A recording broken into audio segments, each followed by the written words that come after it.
Okay, I'm going to show you how to convert between skeletal, condensed, and line bond, and you'll see structures mostly in the skeletal form if you're looking up things on the internet and your drug molecules, but we need to know what that means, so that's why we're learning all three, because line bond is the most obvious, the easiest to see, because all the bonds are explicitly shown.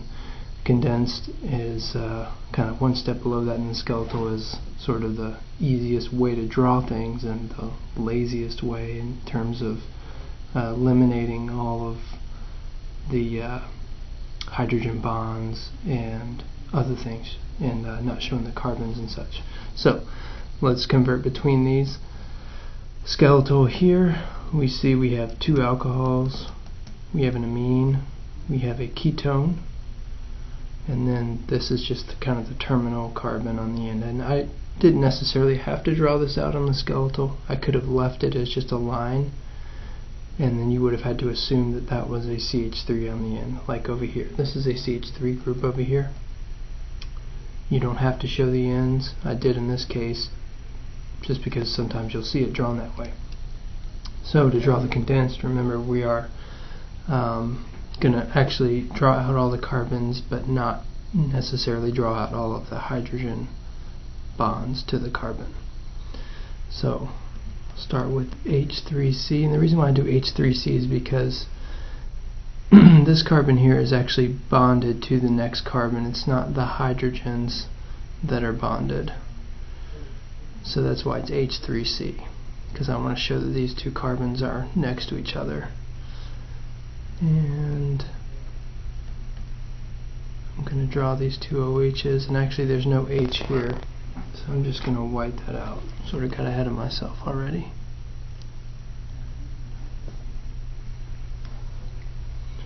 So this carbon actually has no hydrogens attached to it directly.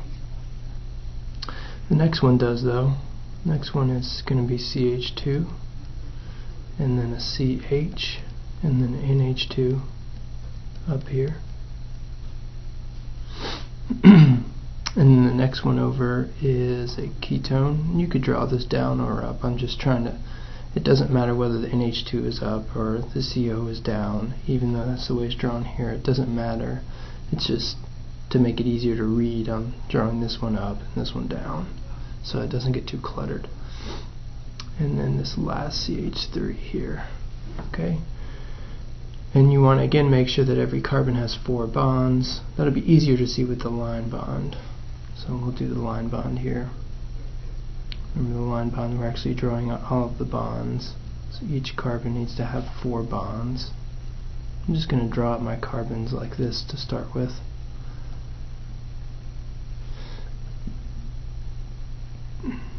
Except when I get to this one, I need to go ahead and draw the double bond O. And then the last one. So I'll fill in my H's now. This carbon here is this carbon, and then my C double bond O. And to the next carbon I have an NH2, like so. And then this one has two H's, and then the next one over has 2 OH's.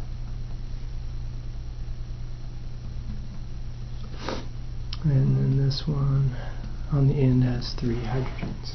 Okay? So you see here, now you can actually count up every bond for carbon.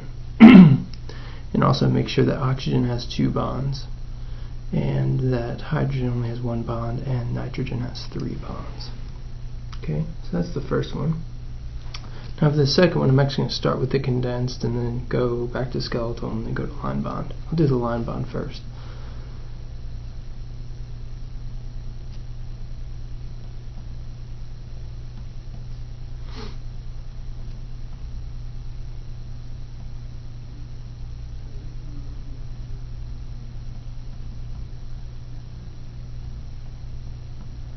Go ahead and fill in my hydrogens, the CH3 on the end, followed by CH2, and then this next one I have an OH, And then this one I have an OH. And again, it doesn't matter that I'm drawing the OHs opposite each other, it's just so it doesn't look so cluttered. And then on the very end I have CH3. Okay. And then for the skeletal,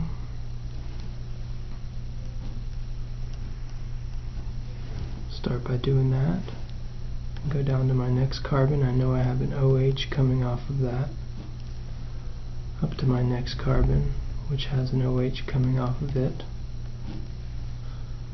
And then to a CH2 and a CH3. Okay. So always make sure you have the right number of carbons. You have 1, 2, 3, 4, 5, 6. 1, 2, 3, 4, 5, 6 here. And then for this last one, I'll start again with the line bond.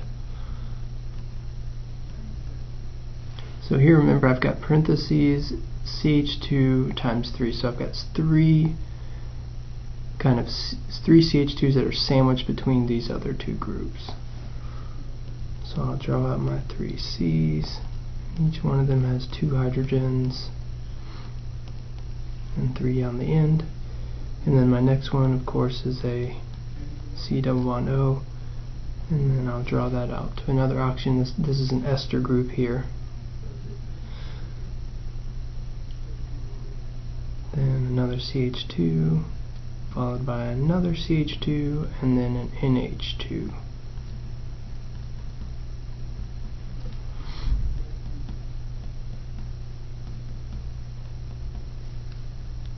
And then fill in all of my hydrogens.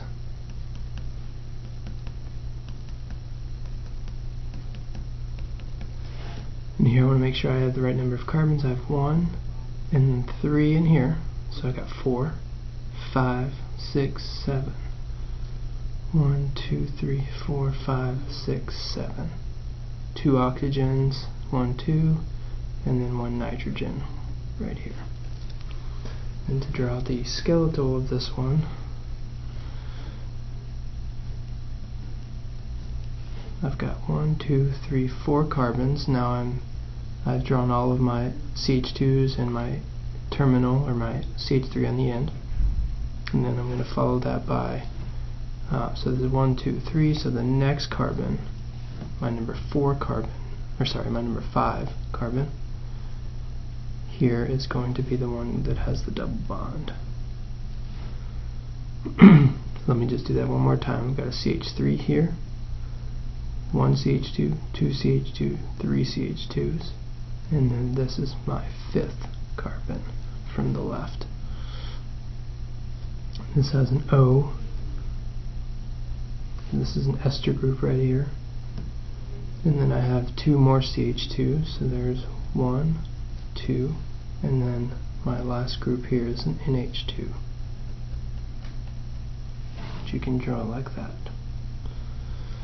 Okay, check again. I've got 1, 2, 3, 4, 5, 6, 7 carbons. 1, 2, 3, 4, 5, 6, 7. And there's my nitrogen, and then my ester group, 2 oxygens there. Okay, so hopefully that makes a little bit more sense now. There's a worksheet that I'm going to post similar to this one that you'll be able to fill out, as well as some example molecules already filled out. So it will be like what I have drawn here already filled out. So, yep.